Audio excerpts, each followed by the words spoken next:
स्वागत समारोह में सपा के पूर्व मंत्री ने गिनाई सपा सरकार की उपलब्धियां।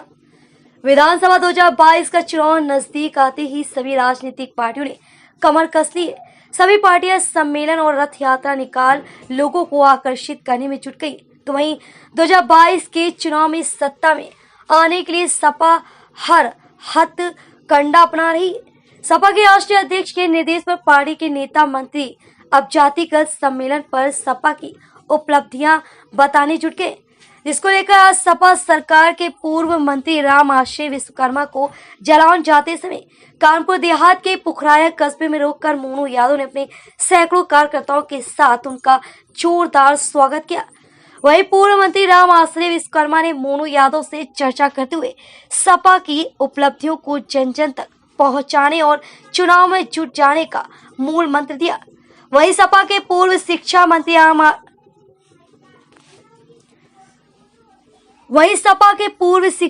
राम आश्रय विश्वकर्मा ने मीडिया से रूबरू होते हुए बताया कि वह उड़ई विश्वकर्मा समाज की सम्मेलन में शिरकत करने जा रहे हैं।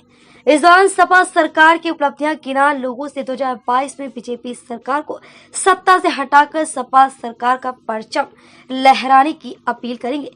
वहीं उन्होंने कहा कि बीजेपी सरकार में लगातार महंगाई बढ़ रही है, किसान परेशान है, युवा बेरोजगार है और पहले डीजल और पेट्रोल के दाम बढ़ाएं और कम करके जनता को गुमराह किया जा रहा है। यही कारण है कि देश की जनता भाजपा को हटाकर सपा को लाना चाहती है, साथ ही बीजेपी सरकार पर तंज कसते नजर आए। वहीं विधानसभा भोगनीपुर में सपा के टिकट की दावेदारी में दिन रात मेहनत करे मोनू यादव क्षेत्र में अलग पहचान बनी हुई है, जिसके चलते वो सभी जाति के लोगों के बीच पहुंचते उनके दुख सुख के साथ खड़े नजर आते हैं। आज जैसे ही मोनू यादव को जानकारी मिली कि पूर्व मंत्री निकल रहे, वैसे ही सैकड़ों कार्यकर्ताओं के साथ हाईवे पर पहुंचकर उनका जोरदार स्वागत किया। इस दौरान पूर्व मंत्री ने मोनू यादव को चुनाव में जुट जाने के कुछ मूल मंत्र दिए।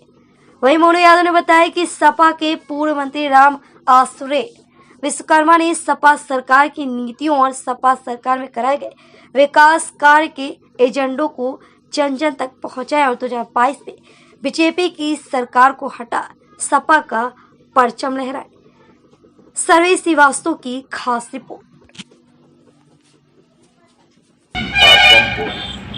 और माननीय श्री अखिलेश यादव जी के विकास के एजेंडे को बताने का काम कर रहे हैं और 2022 के चुनाव के लिए जनता को तैयार कर रहे हैं कि 2022 में समाजवादी पार्टी को भारी बहुमत से जिताएं और माननीय श्री अखिलेश यादव जी को उत्तर प्रदेश का मुख्यमंत्री बनाएं।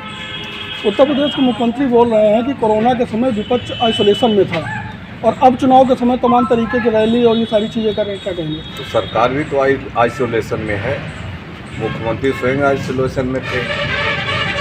4.5 साल के बीजेपी सरकार के कार्यकाल में एक भी वादा इन्होंने जो जनता से किया था अगर पूरा किया हो तो बता दें। एक भी कोई प्रोजेक्ट ऐसा नहीं बीजेपी लगा पाई कि जो इस सरकार में लगाई हो और वो तैयार हो गया उसका उद्घाटन कर रहे हैं। जितनी भी योजनाएं हैं सब समाजवादी पार्टी की सरकार की है, जिनका ये कहीं खिला काट रहे हैं, कहीं पर उद्घाटन कर रहे हैं। तो इस तरह से बीजेपी सरकार ने जनता को धोखा दिया, जो कहा उसको पूरा नहीं किया। अब लगातार झूठ बोल करके गुमराह कर रहे हैं। उत्तर प्रदेश के मुख्यमंत्री अगर झूठ बोलेंगे तो बताओ जनता किस पर विश्वास करेगी? जनता तो बहुत आशा और विश्वास के साथ वोट दिया कि प्रदेश का विकास होगा, नौजवानों को नौकरी मिलेगी, रोजगार मिलेगा, किसानों की हालत बेहतर होगी, गरीब किसान मजदूर की मदद होगी। लेकिन भाजपा बताए किसकी मदद की? एक भी रोजगार, एक भी नौकरी किसी नौजवान को नहीं दिया। देश के प्रधानमंत्री ने कहा था 2 करोड़ प्रतिवर्ष हम नौकरी देंगे, रोजगार देंगे। कोरोना काल के चलते लॉकडाउन में इन्होंने करीब 80 लाख जो सरकारी कर्मचारी और अधिकारी नौकरियों पर थे उनको छटनी करके बाहर कर दिया, बेरोजगार कर दिया। किसान आज आत्महत्या करने को मजबूर हो रहा है। किसान जब अपनी मांगों को लेकर के आंदोलन कर रहा है तो केंद्र सरकार के गृह राज्य मंत्री का बेटा उनके ऊपर गाड़ी चढ़ा दे रहा है और सरकार हत्यारों को बचा रही है। पूरे प्रदेश में कानून राज पूरी तरह से ख़त्म हो चुका है। जंगल राज है, अराजकता है, अपराध लगातार बढ़ रहे हैं, हत्याएं हो रही हैं, बेटियों के साथ बलात्कार हो रहे हैं। ये भाजपा सरकार कानून व्यवस्था बनाने में पूरी तरह से असफल रही है। तो जनता सब देख रही है और जनता इसका हिसाब किताब 2022 में लेगी। भारतीय जनता पार्टी को हराएगी और समाजवादी पार्टी को जिता करके माननीय श्री अखिलेश यादव जी को उत्तर प्रदेश का सरकार ने पटेल का दाम किस नजरिए से देखते हैं आप? क्या कम किया? पहले तो बढ़ाया, वो ला दे जो है ये 50 रुपये पर ला दे तो हम जाने। ये तो बेवकूफ़ बना रहे, पहले दाम बढ़ाते हैं फिर दाम घटाते हैं। तो बीजेपी लगातार बेवकूफ़ बना रही, जनता को धोखा दे रही है, लेकिन जनता सब समझ रही है। अच्छा, अखिलेश जी ने सफाई में कहा है कि चाचा का स्वागत है और चाचा कह रहे हैं कि हमने ओवैसी को कभी छोड़ा नहीं था और न छोड़ेंगे।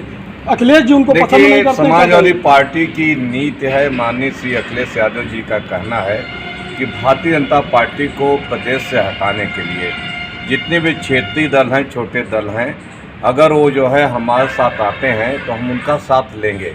अब जो छोटे दल हैं अब वो समझें कि अब जो है समाजवादी पार्टी के साथ रह करके भाजपा को हटाएंगे कि भाजपा की मदद करेंगे। बिल्कुल।